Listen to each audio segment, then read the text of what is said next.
Hello అండి, ఎలా ఉన్నారంతా? నేనైతే మంచి రెసిపీతో మీ ముందుకు వచ్చేసాను. చికెన్ నిల్వ పచ్చడి ఎలా తయారు చేయాలో చూద్దాం. నేనైతే కిలో చికెన్ తీసుకున్నాను.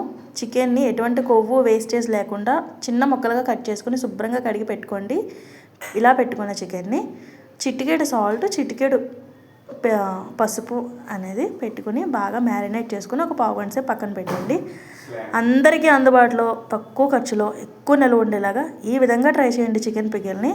హలో బ్యాచిలర్స్, హలో అన్న, అక్క, అందరికీ మీకు కూడా యూస్ఫుల్ అవుతుంది. ఈ విధంగా ట్రై చేయండి. హోమ్ ఫుడ్ మిస్ అయిన ఫీలింగ్ అస్సలు రాదు. ఇప్పుడైతే ఈ పచ్చడికి కావాల్సిన మసాలాను అయితే ప్రిపేర్ చేసేద్దాం రండి.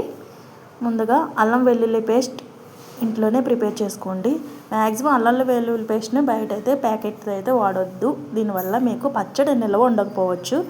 సో తర్వాత గరం మసాలా పౌడర్, నేను వీడియోలో చూపించిన విధంగా మసాలాలన్నీ బాగా కొంచెం దోరగా వేయించుకోండి.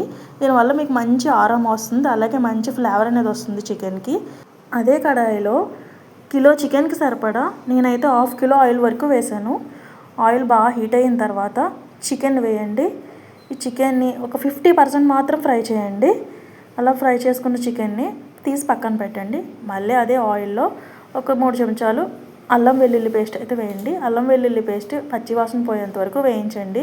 ఇలా వేయించిన తర్వాత మళ్ళీ మనం పక్కన పెట్టుకున్న చికెన్ని ఇదే బాండీలో వేసేయండి. వేసి బాగా కలపండి. తర్వాత మనం ఏవైతే మసాలాలు, కారం, ధనియాల పొడి, జీరా పొడి పెట్టుకున్నామో అవన్నీ ఒక్కొక్కటిగా యాడ్ చేసి చికెన్లో బాగా మిక్స్ అయ్యేంత వరకు కలపండి. మీకు ఇలా కలిపిన తర్వాత చికెన్ నుంచి ఆయిల్ అనేది సెపరేట్ అవుతూ ఉంటుంది. చికెన్కి బాగా మసాలాలు అనేవి పడుతుంది.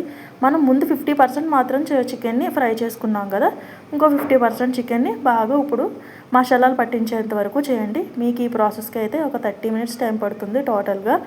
ఇలా అయిన తర్వాత స్టవ్ ఆఫ్ చేసి పక్కన పెట్టుకోండి. మాకైతే చికెన్తో కలిపి కిలో చికెన్తో కలిపి ఆయిల్, ఈ మసాలాలు ఇవన్నిటికి 400 రూపీస్ మాత్రం ఖర్చు అయింది.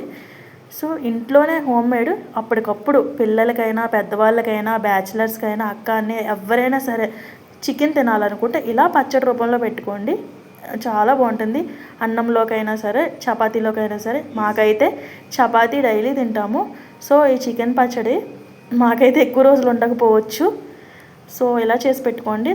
చల్లారిన తర్వాత నిమ్మకాయలు పిండుకొని బాగా కలిపిన తర్వాత చల్లారాక ఏదైనా మన ఇంట్లో డబ్బాలో స్టోర్ చేసుకోండి.